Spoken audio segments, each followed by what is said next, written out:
ଝିଅଟିକି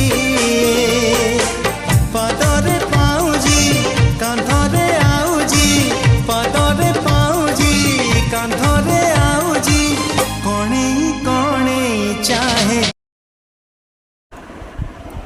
ଦେଖନ୍ତୁ ତାଳପତ୍ରରେ କେମିତି ଆମର ବିଞ୍ଚଣା ତିଆରି ହେଉଛି। ସବୁ ପୁରୁଣା ଜିନିଷକୁ ଆମେ ସବୁବେଳେ ବ୍ୟବହାର କରୁ, ଯେମିତି ତାଳପତ୍ରରେ ଆସନ ଏବଂ ବିଞ୍ଚଣା। ମୁଁ ଆଗକୁ ଆପଣଙ୍କୁ ଦେଖେଇବି ତାଳପତ୍ରରେ ଆସନ।